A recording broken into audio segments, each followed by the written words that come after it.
Right. So today we talk about the software requirement specification completely, and then we will see some of these characteristics of a good software requirement specification, and bad attributes also. We'll see something, right? And then we will conclude that particular lecture. Okay, this lecture, right?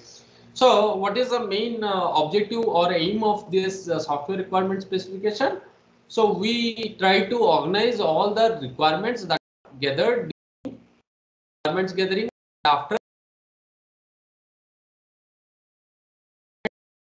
we systematically structure all the requirements in the form of a document, and that is what we say a SRS document. Okay, so usually it all starts with like this. So whatever the user needs you have, okay, based upon that you gather the requirements, okay, and then you analyze the requirements and you specify the requirements, and at the end you get it reviewed by the customer or the users of that particular software. Yeah. And finally the end product is the SRS document. Okay, in meantime you see from specification also, let's say while you are specifying certain things further you wanted to refine in the gathering phase, so still there is a way to go and refine the gathering. Okay, that means requirement gathering can be done again. Okay, so right, like that.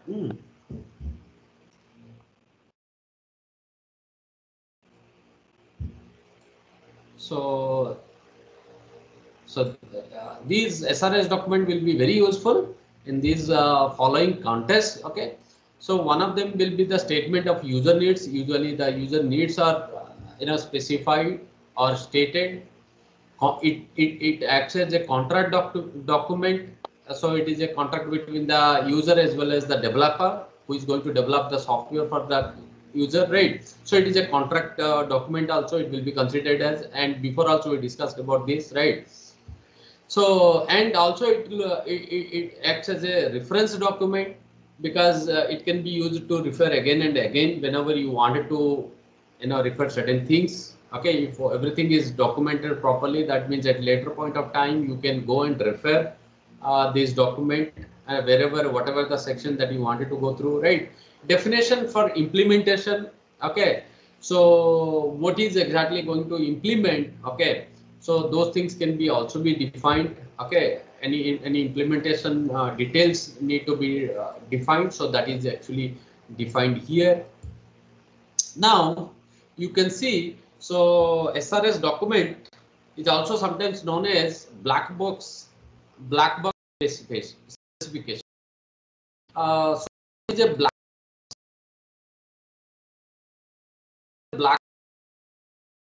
known. That means, so as of now the internal details are not known to us. Okay, so then it is called as black box system. Okay, so here what do we know?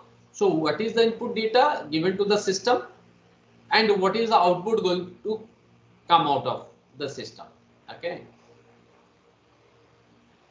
so that means only the visible parts. Okay, visible external behavior. Okay, so that is only documented here. So when you give an input to the system, so it is giving you some output, but we are here uh, it is not much concerned about the internal details. Okay, so the internal details are not known, right? So that is the reason why sometimes this SRS document is also known as black box specification. Okay, so why it is a black box specification? Can anyone tell me again why it is called a black box specification?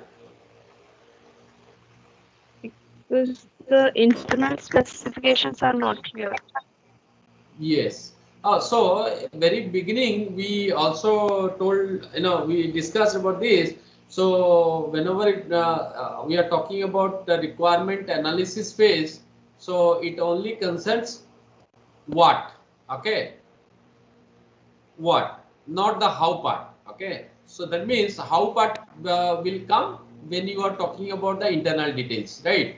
So right, so that is the reason why here we are only what part, what is going to do, right, what function it is, but we are not concerned about how we going to achieve this particular function. Okay, or what processing are really required, in order to accomplish this particular function. So that is not known at this point of time. So that is the reason why it is a black box specification. Okay.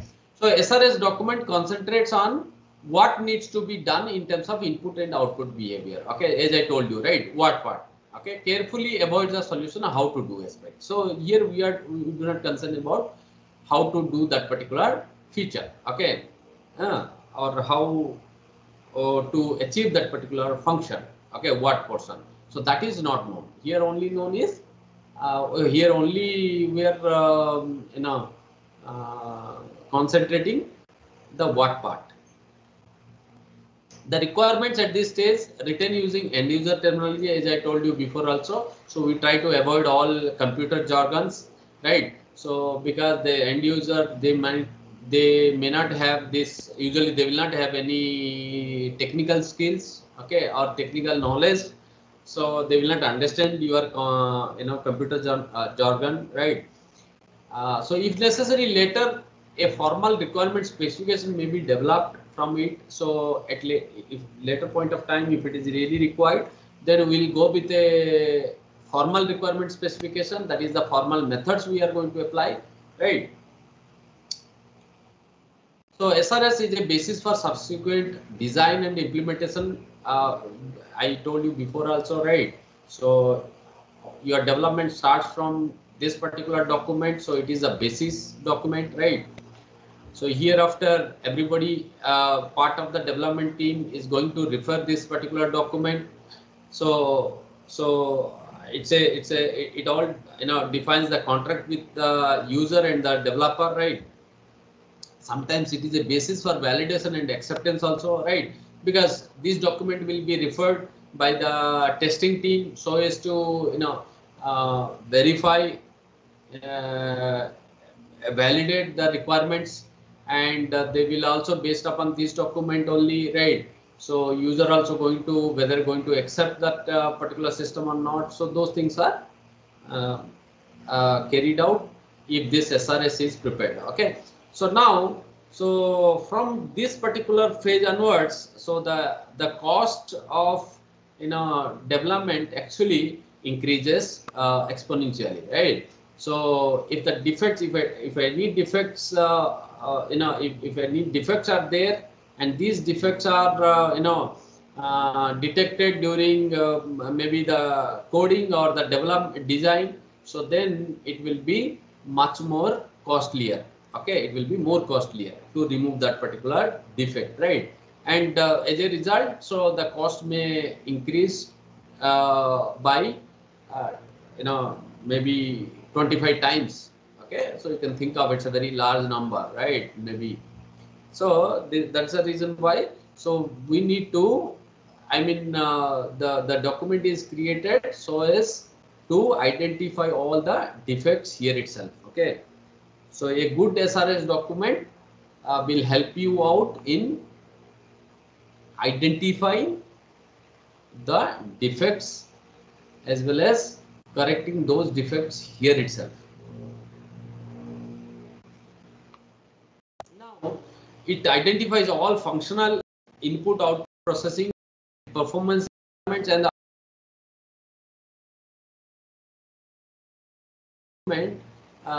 actually we specify what are different functional requirements we have, right?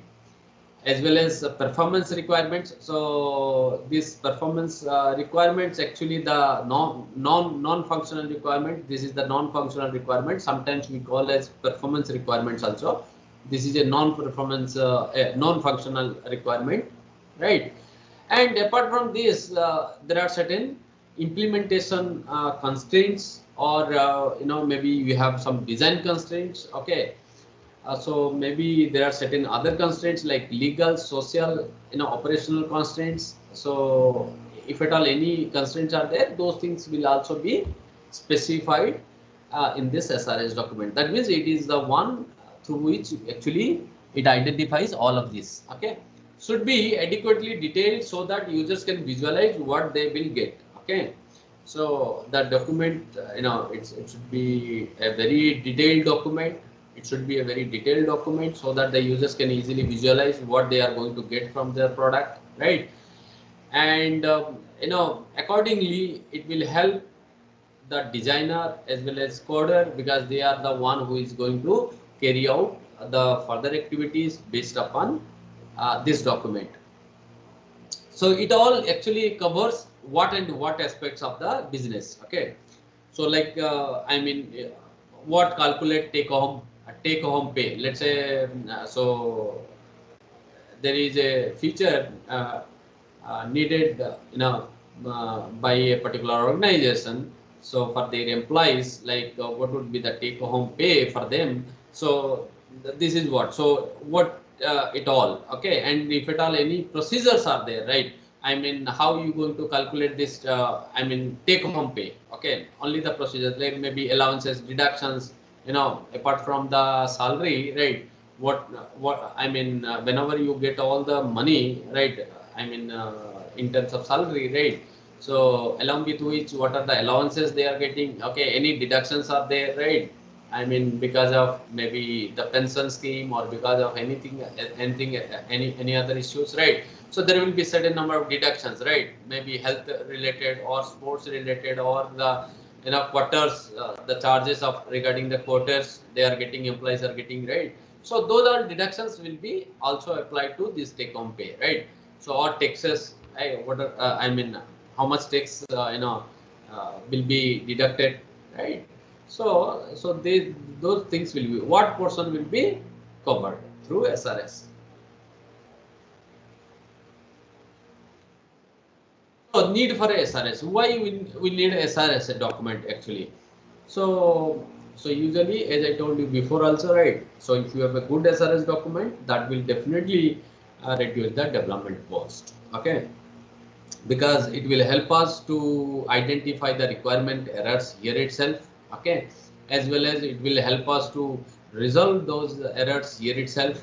If these requirement errors are left out here, and it will be captured during maybe design phase or the any other phase, maybe coding phase or maintenance phase, as I told you, that will actually increase the development cost, right.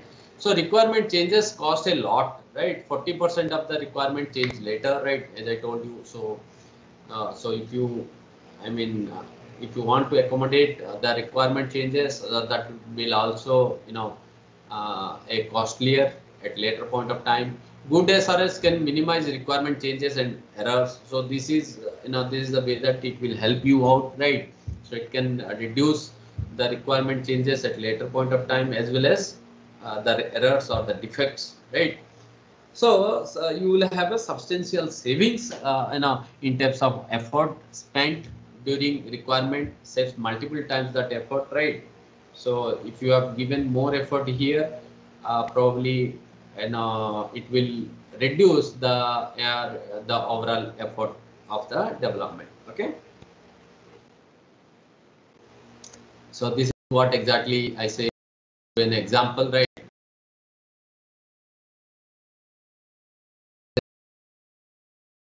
Right. So maybe like this. So there is a cost if you going to change many things. So later point of time, so the cost will exponentially increase, right? Now, what are the uses of an SRS document? So we have seen the need, right? Now, what are the uses? Okay, how it will be used? Okay, so it establishes the basis for the agreement between the customer and suppliers. That is true. We have already discussed, right? So this will be acting as a contract document. So it is also a starting point for the development, right? From here onwards only your development starts, right? So this document will also be helpful in estimating the cost and schedule. I mean, how long time you need to develop that particular, how much time you really need to develop that particular software, or how much cost you want in order to finish that particular project, right? So this can be approximately estimated based upon this particular document, and this will be also used during validation and verification. That means testers during the testing phase, they will be using this document, uh, to validate the requirements as well as to verify whether the different phases are uh, based upon your requirement, whether they comply to each and every phases, whether those phases are, I mean, the deliverables that is accordingly coming, whether they are conforming to the other phases or not, right? So those things can be, so if this document is there, so then it will be used for that purpose, right? It is also used for creating manual, user manual. So when you are going to create a user manual, so this document is usually used, okay, based upon this document only. So we try to create a user manual. So it is also used to enhance certain number of features at later point of time, okay. So that means it is actually used during the maintenance phase, okay. So this is actually used during the maintenance phase, right? So as I told you, it is a basis for user manual. So right.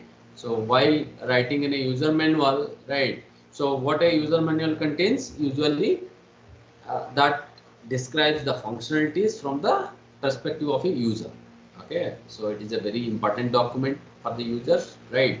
So here, so when the user goes through that particular user manual, so you'll be able to understand what are the functionalities and any operating procedures are there. So right, so how to carry out those tasks, right? Maybe one example will be given through which they can easily understand that how the task or a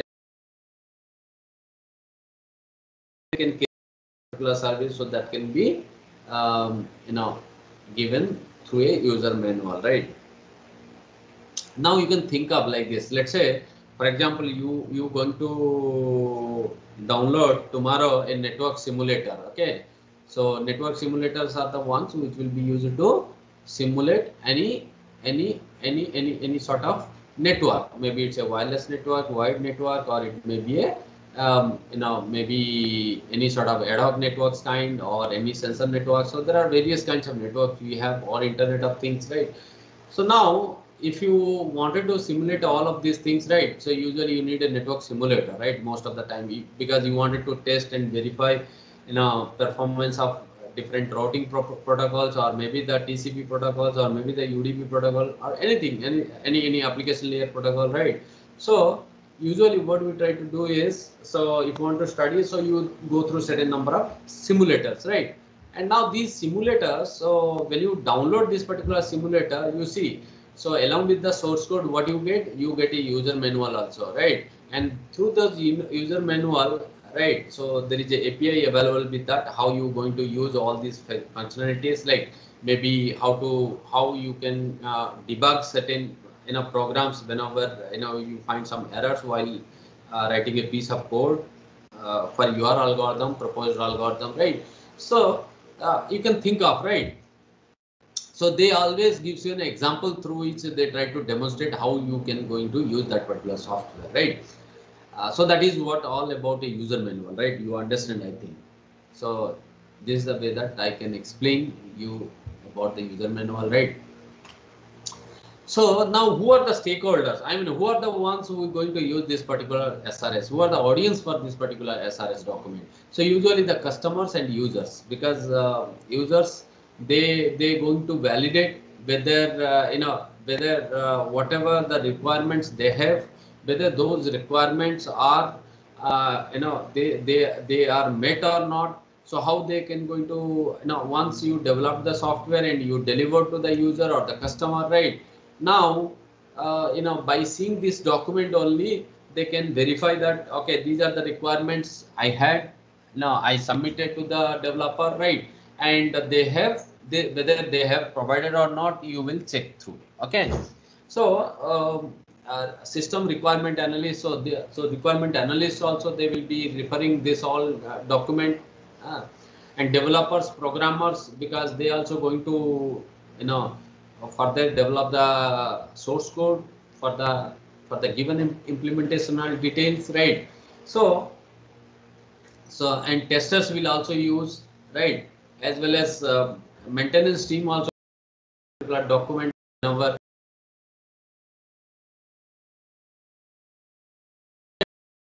to measure and control the project, right? This is a document through which even so we try to control the project also, as well as we try to measure the progress of the project development, right?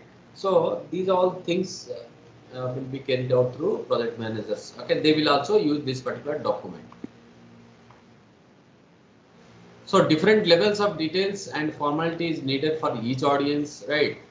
So I mean, when you preparing this particular document, the analyst when he is developing this particular document, so they will be giving the details in such a way that so those audience should able to understand, you know they should be able to understand. Let's say if it is a if that especially there are certain spaces, sections which actually targets much of for the testing team. So whenever the testing team should go through a little bit, they should be able to understand. Okay,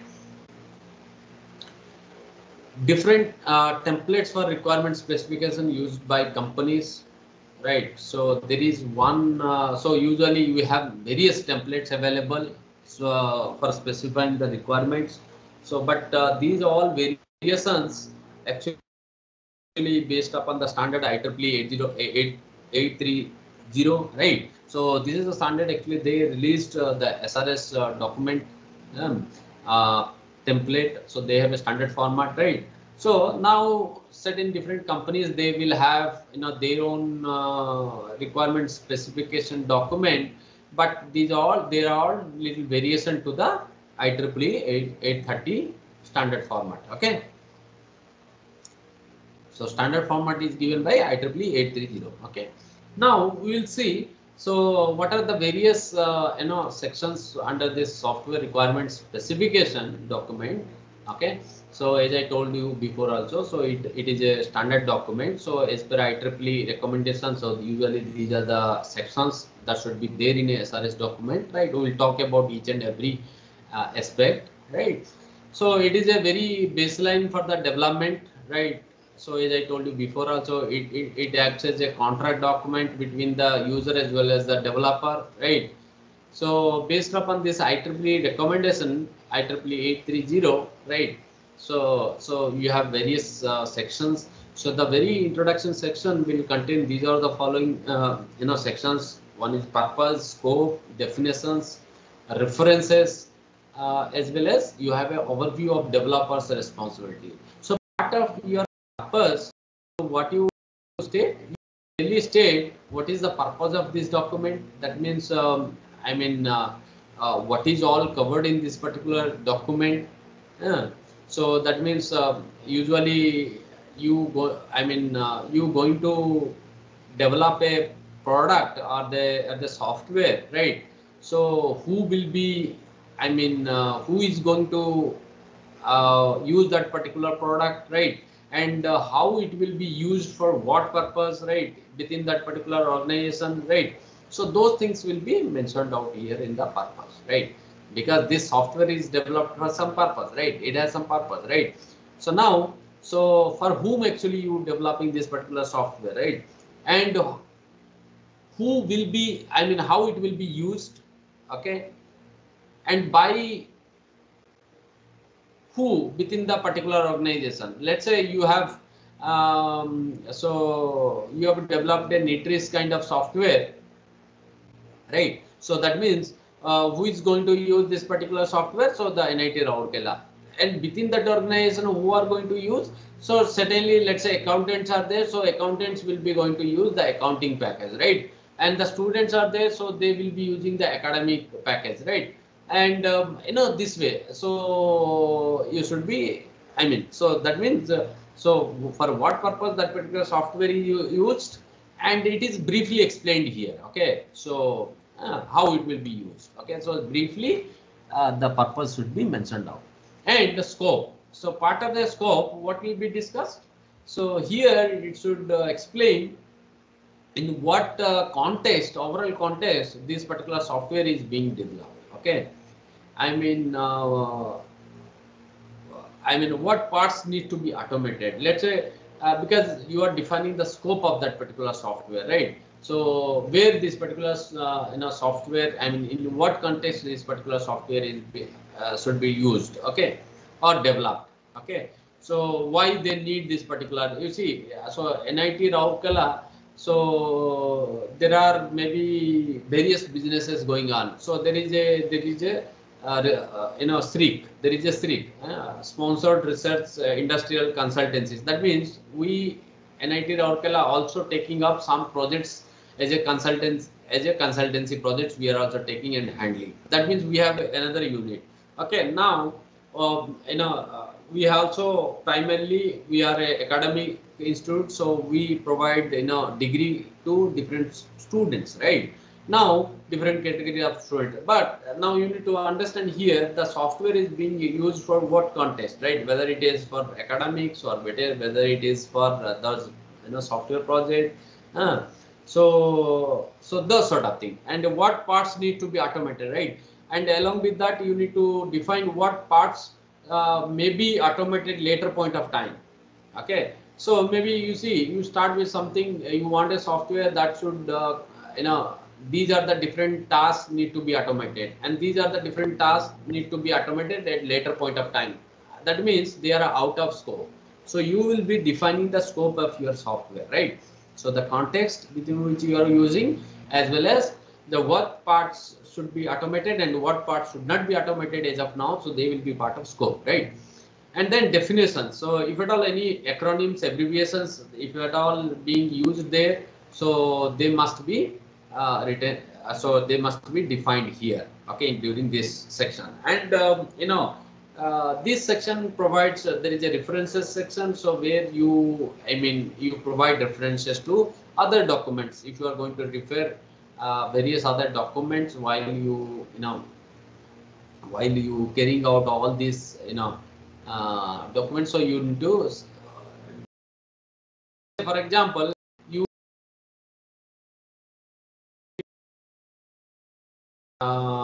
report which will talk about the user interface requirements. Okay, that's a separate document you have created, but that's a part of a user requirement, right? So now you can, so that means you will be giving a reference number here, right? So those things, whatever the references, you can say this is the particular things will be these sort of things will be getting in this particular document available, right? User interface related things are defined in this particular document. So that is the references. Okay.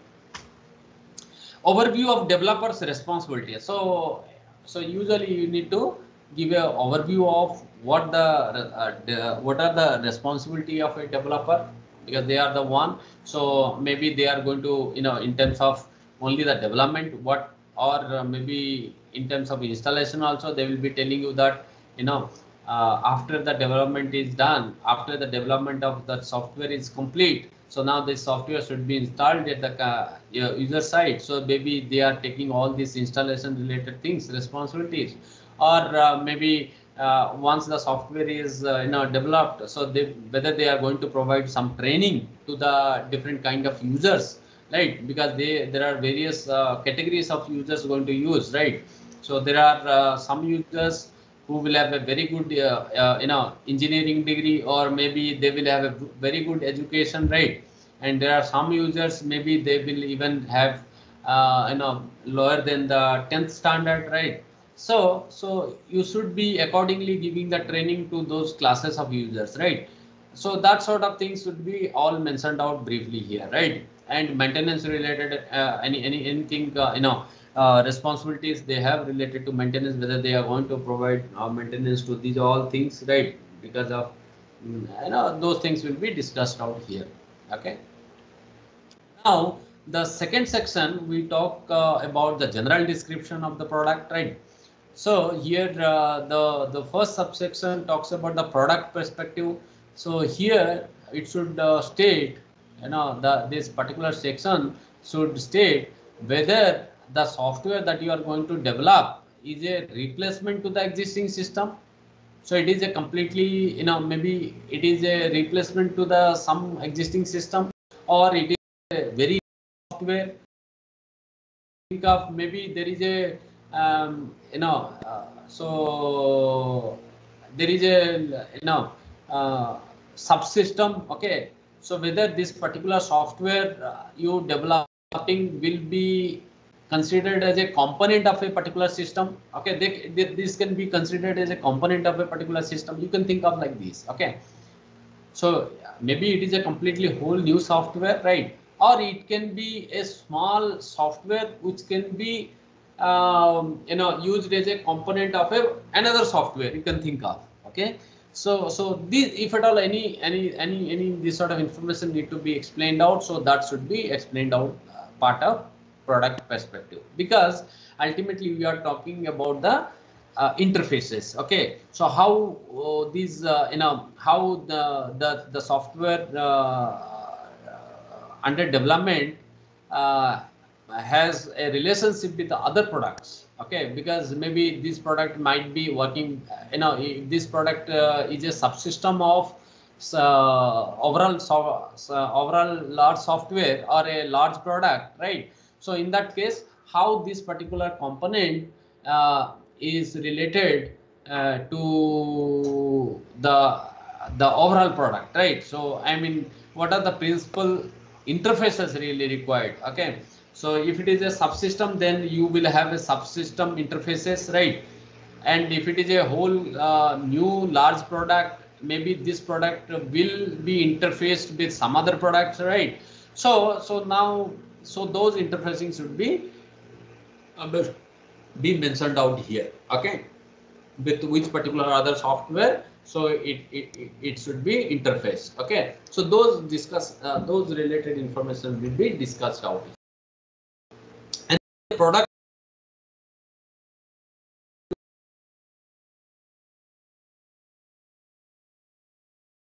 services or the tasks or the functions that you have, maybe using some data flow diagrams. We will talk about that data flow diagrams, right? You will have various processings, right?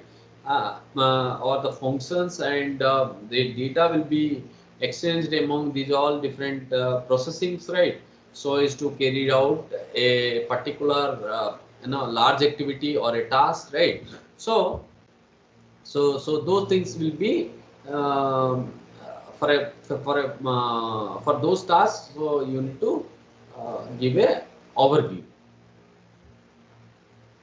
Usually we'll talk about in the third section, we'll talk about this in detail, right? So usually what are the functions, what are the functional requirements, or what are the non-functional requirements, those things all will be comes under actually this. So here we giving only overview, right?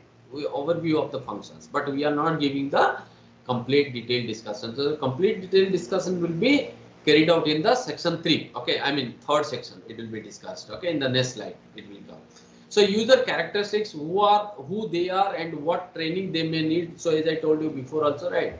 So here during this particular section, we try to classify different users who are going to use the software. Okay, and based upon the kind of user, right, the type of user, so we will schedule a training, right?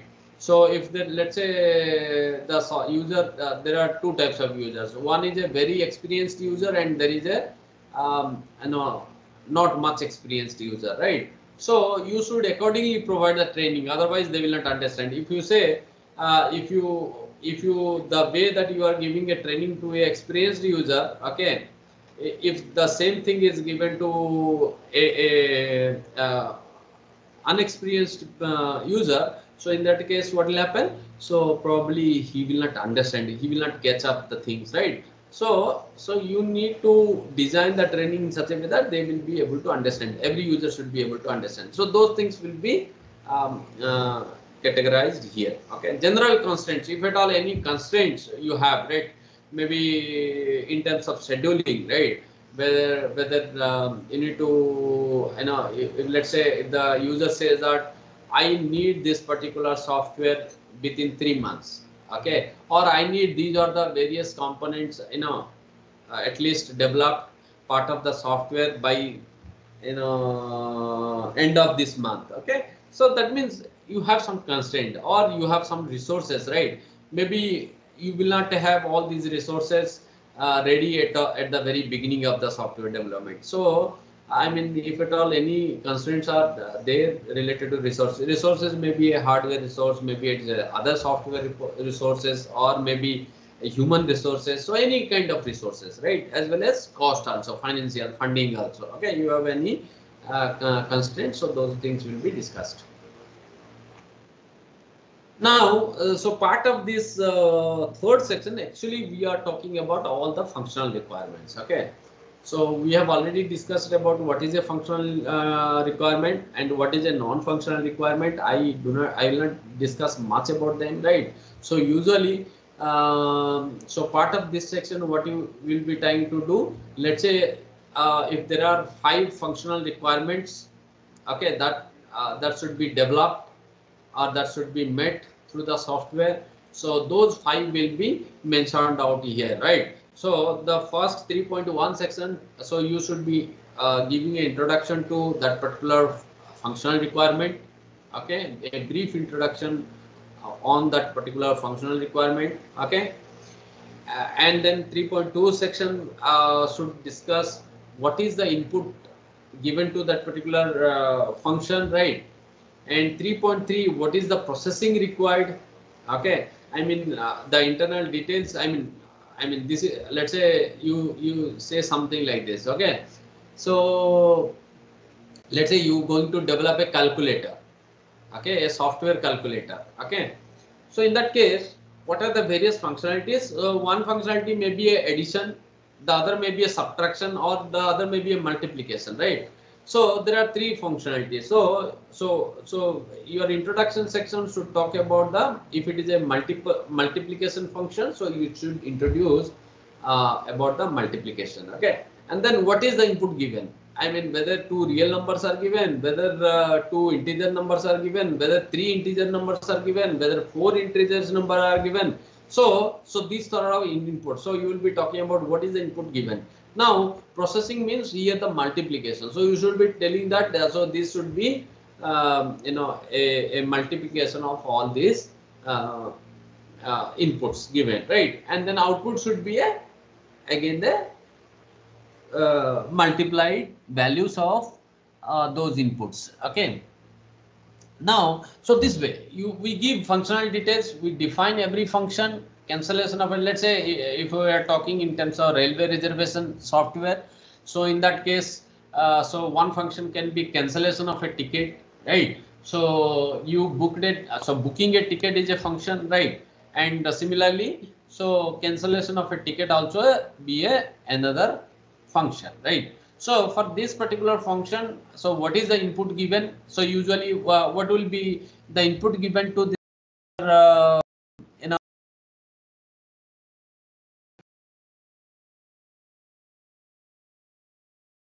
to this particular cancellation of ticket function in terms of railways?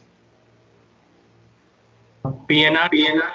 Yes. So one input can be a PNR number. Okay. So the PNR number through which you will be identifying that particular ticket. So by giving that input, you should be able to cancel out that particular ticket, right?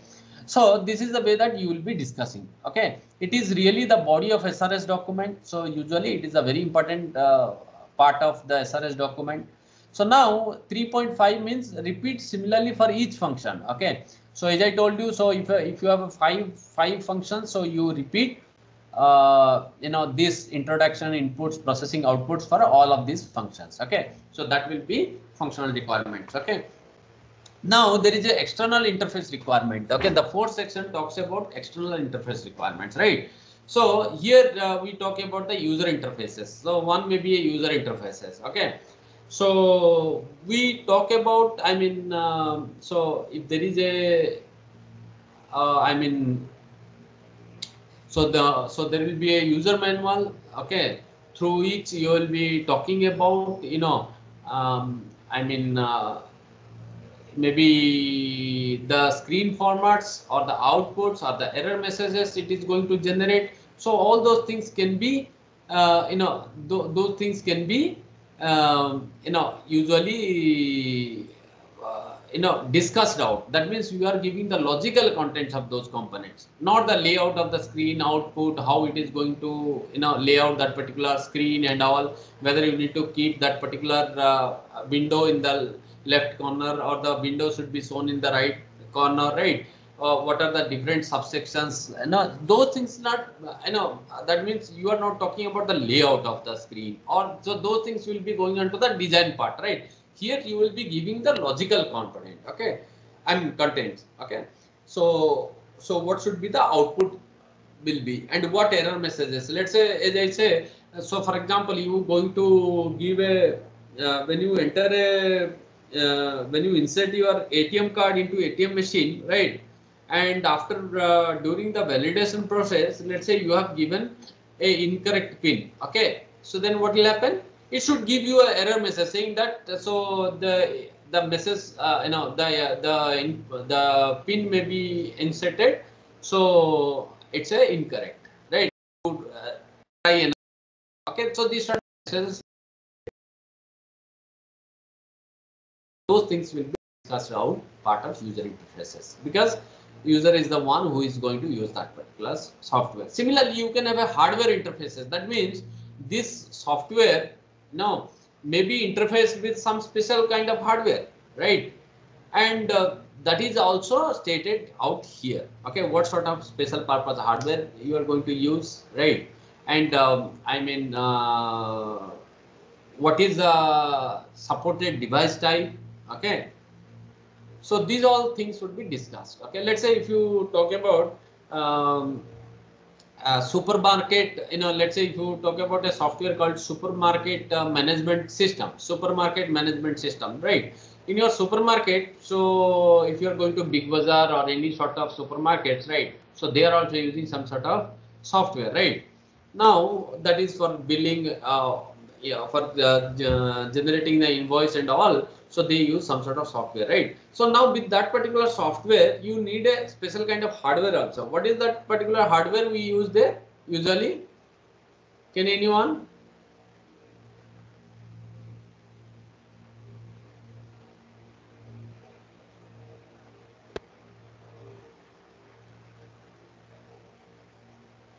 Can anyone say what are different special purpose devices are used in the supermarket during your invoice is getting barcode scanners are like when we give a product scanner. Yes. OMR reader. Yes. What? OMR reader. Yes. Reader. Yes, barcode reader. So that is a special kind of hardware we use there, barcode reader, right? So because through which you will try to identify each and every item, along with which the price can be mentioned out, right? So that can be identified. I mean, what is the price for that particular item? Okay. So now they try to use a special kind of hardware also. So those things will be discussed out here. How you going to? I mean, what are the different interfaces really you need? Okay, along with this particular software. Now you can have software interfaces also, right? So I mean the software that you going to develop, okay, needs to be interfaced with some other software packages, okay. Maybe in case of railways reservation system, right, whatever the software that you are using, that is also have a interface to the accounting packages, because whatever the funds that the user needs to transfer, that should be handled out, okay. I mean, while you booking a ticket, so what will happen once you book the ticket? Before you booking a ticket, so you need to pay the money, right? So that money should be transferred to the railway account, right? So now there is a financial accounting package also required. So along with this software, so include interface. So that means software to software interfaces. So if at all any software interfaces are there required, so those things will be discussed out here. Now, so the fifth section here is we have a discussion on performance requirements. So this is a non-functional requirement actually. So usually it is a capacity requirements, like as I told you before also, right? So how many number of users that particular software is going to handle at a time. Okay, I mean how much amount of volumes of data it can handle at a time. I mean, what is the response time and what is the throughput, I don't know, from that particular software, right? So as an example, you can see here bank transaction. So how long it takes to process a particular transaction. Okay, I mean how many transactions will be possible over a given period of time. So those things can be part of performance requirement, and there is a safety requirement also, right? Let's say the software no while running, so sometimes it may fail also, right? So maybe because of certain reasons when the software fails, okay, if there is any software failure, right? So is there any way to recover that data, right? If or it is going to damage any, or it is going to damage any data, or it is going to damage any other hardware device if suddenly the software fails, right? So and how you can handle those software and hardware failure, so those things can be discussed part of safety requirements. Okay, and there is a security and privacy requirements, right? So the data being the data being used within the software, right? So whether those data, yeah, do really need some sort of security and privacy requirements. It has some security privacy requirement. That means the data should be securely stored somewhere, right? So and also it should be privacy of that particular user data should be maintained, right? So if at all any such requirements are there, so security and privacy requirement, those things can be mentioned out. Okay.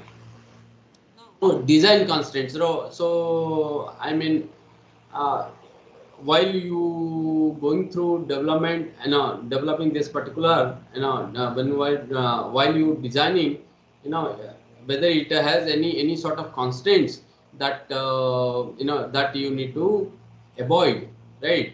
So when you are designing your solutions, right? So maybe you need to follow some sort of organizational standards, whether the report should be generated in this particular format only, okay, or maybe regulatory needs, or maybe auditing requirements, right? That means the software, the developed software, okay, should generate the reports in such a way that, okay, in such a way that, so whenever the audit team comes to your organization, so they will be going through the these reports, so they can easily they can easily find out any, whether any uh, any corruptions are in, or misconduct is carried. Auditing point of auditing point of view, I mean perspective, in auditing perspective, so whether you need to meet some requirements or not, so those things can be part of standard compliance. Okay, and you can have a hardware and software limitations as well as, okay, so what sort of, whether you need to have a these are the only hardwares that can be used, okay, or these are the only sort of operating system can be used, or I mean you have some storage requirement, right? Maybe so the data generated by this particular software should not exceed more than 1 terabyte of data, because we have a 1 TB of memory, right? Or you have a Linux operating system, we cannot this software should work on the Linux environment only, it should not work on Windows, because we have a limitation of Windows, because we cannot buy this Windows operating system as of now. So I mean, if at all any limitations related to hardware and software are there, so they can be mentioned out here. So they are also, so the design should be carried out in such a way that based upon these all limitations. The seventh section, which talks about the requirements, right? So if you have any other requirements, maybe in the possible future extensions, so for this section is left out. So, for all of the sections, whatever we discussed, right, so far may not be required for all of the projects. So that is the reason why. So different organizations, according to the projects, they go by different variations of this particular report, right? It has taken into account various aspects of the software. We can hand over the SRS document to the development design team, and there they can convert the specification into a design, right? So now once this document is carried out, this document is developed, and thereafter this document will be given to the development team, because they are the one going to convert this requirement specification into a design, and henceforth, so coding will be done as well as testing will be carried out, and thereafter the software will be successfully deployed. So this particular documents needs to be very detailed one. Okay, so it should ensure that we have collected all the required data. Okay, and a formal review meeting should be carried out with the users. Okay, and these users, they should agree to the SRS document, or they should sign off that the SRS document clearly defines what the software system needs to do, right? And it also ensures that the document details, because here are transform these requirements into design, right? So these things should be ensured by the SRS document. So what are the various properties of a good SRS document? Okay, so when can you say that this particular document is a very good one? Okay, so it should be very concise. I mean the requirements should be written, or the statement is very I mean the document should be very concise. It should be a very short one, right? So it contains very few number of pages. So we I mean not contain any ambiguity. So it should not leave any ambiguity in the while stating this requirements, right?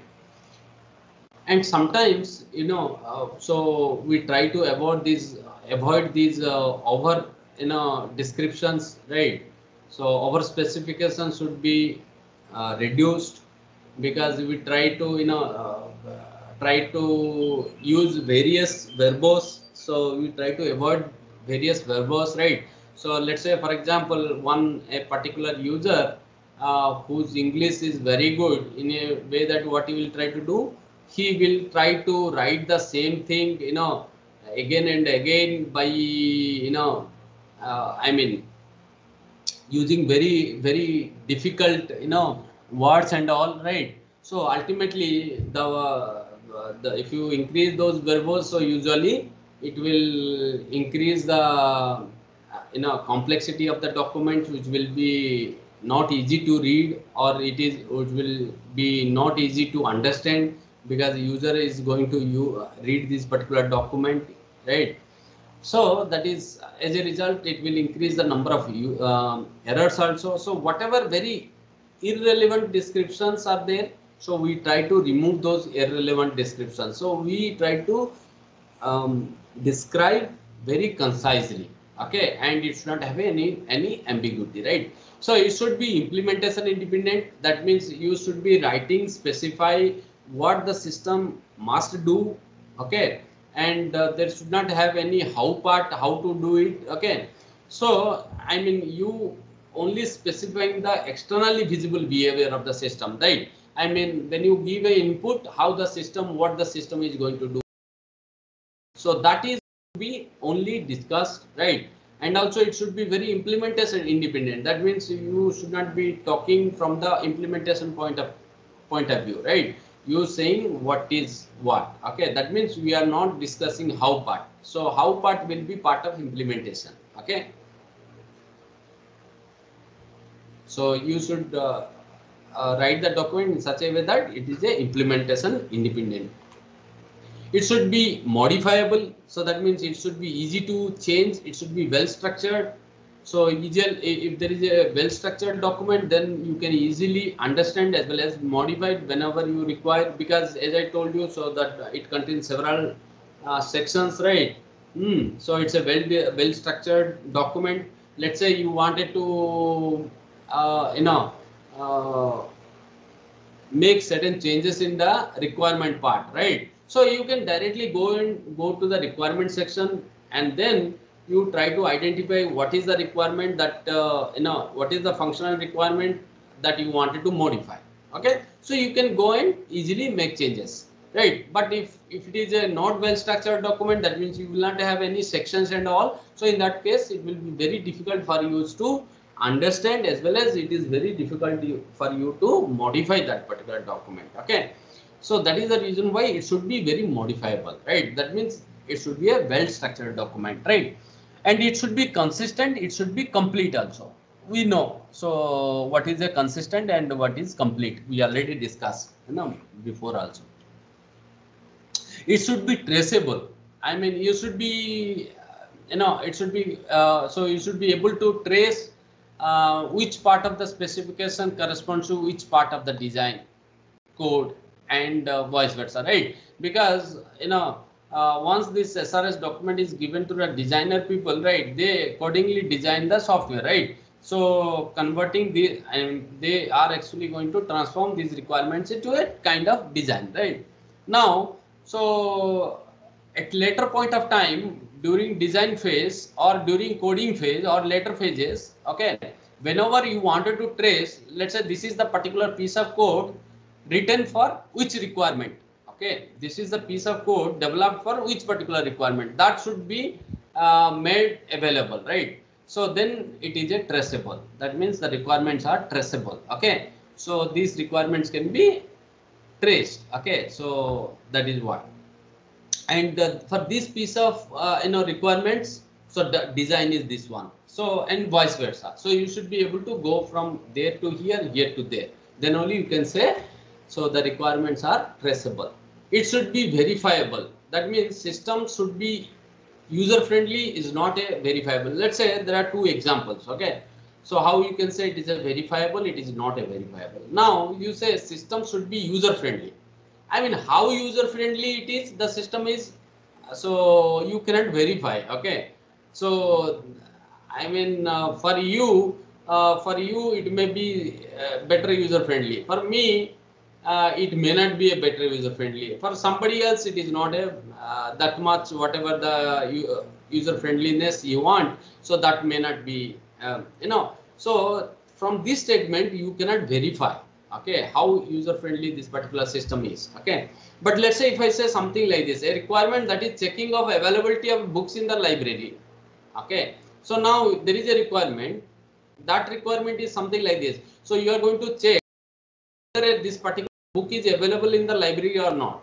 Okay, now this is verifiable. Okay, this is verifiable, that means when you give a book, okay, when you give a name of a book in the search functionality, so whether if the book is available in the library, then it should be showing us, right, the book is available in this library in the track number this and this. Okay, so this can be verified through the software, right? Once the software is developed and you can give a book name, and then you try to search whether that book is, if the book is available in the store, so whether the software is giving details of the book or not. Okay, if the book is not available and you giving a book name which is not available in the library, then also the software system should say that yes, this book should not be is not currently available in the library. So it should say something like this. When it says something like this, so then it is verifiable, right? You can easily verify, but that cannot be verifiable. So that means, so your SRS document should be verifiable. Okay, so there are certain bad attributes of the SRS. Okay, so one is a over specification. Okay, one is a over specification, as I told you. So we always try to specify what part here, but so if you try to address how to how to achieve that particular what part, in the specification, then it is a over specification, but that is not really required at this point of time. Let's say we take an example here. So library membership record need to be stored indexed on the member's first name or library membership identification number.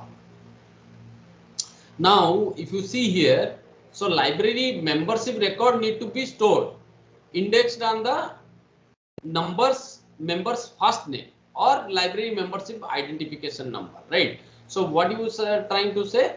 So now, so whatever the library membership records, whatever you have, that should be stored with the name of either name of the library member, or maybe he will get a identification number. Based upon that, each and every records will be stored. Let's say you issued a book, so in your name that will be updated, or by using your membership number through which the documents will be stored. Okay, with the help of that indexing. Okay, so whenever I want to get any detail based upon that identification number, I should be able to get those details, right? So that is what. So here now you can see what we are trying to say is, so this library membership records should be stored, okay, at this point of time. Okay, so that is only need to be written, but what we are actually over specifying, that means whether this record should be stored in his name or in the or indexed based on the library membership identification number. So this should not be discussed at this point of time. Okay, why this should not be discussed at this point of time? Anyone, any student?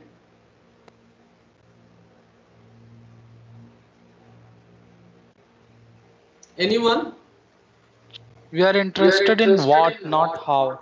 Right. So very good, Snehal. Okay. So this is what. So how part should be about it, because that will be discussed during the what the way that you need to know. Okay. So here, if you are writing something irrelevant, okay, as of now, that is a over specification. That is not the actual specification. Okay. So similarly, so there is a forward referencing. So we should not follow forward referencing sort of things, right? So that means you refer to something which will be discussed later point of time. Okay. So that will actually, so that will actually reduces the readability. So it will help us in it will not help us in understanding the test. Okay, so let's say you think of something like this. So in your very introduction chapter of a particular book, there is a overlay networks, there is a overlay network concept, or there is a software defined networking. Okay, this is one of the important concepts today's networking paradigm. Okay, so what we try to do, let's say very beginning of the chapter, if you start talking about the SDN without talking about the 7 layers of networks, okay, so then it is actually not a good thing, because this is the way that it will leave so many confusion at this point of time. So something whatever discussed, so you can refer here. That means backward referencing is okay, but forward referencing is not okay. Okay, sometimes wishful thinking. Okay, so always the user wants many things to be get it implemented, but from technical aspects those features cannot be implemented. Okay, so from technical aspects point of view, so something cannot be implemented, right? But the user always have a wishful thinking. That means I want these all different features or the aspects should be developed, but sometimes due to technical aspects, so they cannot be implemented, right? So those things should be removed out. If they are there, that means actually it's a bad SRS document. Okay, so we try to remove the noise words also. Okay, I mean irrelevant words which are not really required. You can think of an example. Let's say register custom function.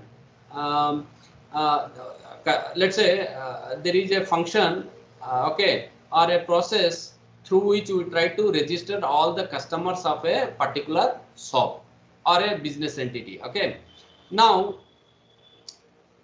so when you developing this particular function, Okay, he should write, the analyst should write about the customer registration process only. Okay, how that what is that customer registration, who is going to do that particular customer registration, that should be important aspect. But I mean, who are the users actually going to register, right? Whether registration register requires what are the different details of a customer needs to be recorded. Okay, that is what I mean. When you are going to register your name, what you are going to give? You are going to give your details, right? Maybe your name, maybe your age, or maybe your date of birth, or maybe you are giving the mobile phone. You are giving your address. So these are the various information you are going to give, right? But now he should not be, the analyst should not talk about this registration function will be handled by a clerk, okay, who come to the office and report to the work between 8 a.m. to 5 p.m. and 7 days a week. So this is really irrelevant. So whether this function will be registration function will be carried out by this particular clerk, and whether he is coming 8 a.m. or 5 a.m. or every week is coming, those things are not really required here, right? So that means these are the noise words for this. Okay, so you try to avoid these noise words. Okay, so your SRS should not include these all project development plans. Okay, so usually how you going to plan all these things, right? So because this is a all a requirement related thing, right? So cost, staffing, scheduling, methods, what tools are going to use, when you are going to use all these things usually. So you you try to avoid them, right? And what is the lifetime of this SRS? So this will be made available until the software becomes obsolete or it is useless. Okay. So product assurance plans, configuration manager, management, verification, validation, test plan, different audience, different lifetime. So all these related things should not be discussed about here, because they will be talking in their concerned phases in a much more better way, right? So your SRS should not include the design. Okay, so I mean, so because the requirements specification phase has different audiences, as well as your designer design phase will have whatever the document that will come from the design phase will have different audiences, right? So you know these things. So these are things should be avoided as of now in part of SRS. Analysis and design are different areas of expertise. You know this. Okay, we have already talked about analysis, so we have not much discussed about the design, but we have still we have discussed certain aspects of design, right? We have talked about structure chart, we have talked about architecture, software architecture, right? And we have talked about the detailed design little bit, right? Now, so I think we'll stop here. Maybe I will continue in the next lecture. Okay. So alternative to this natural language specification, and thereafter we'll get into formal specification. Okay. So I stop this recording as of now. Okay. So before that, do you have any question so far? Any student?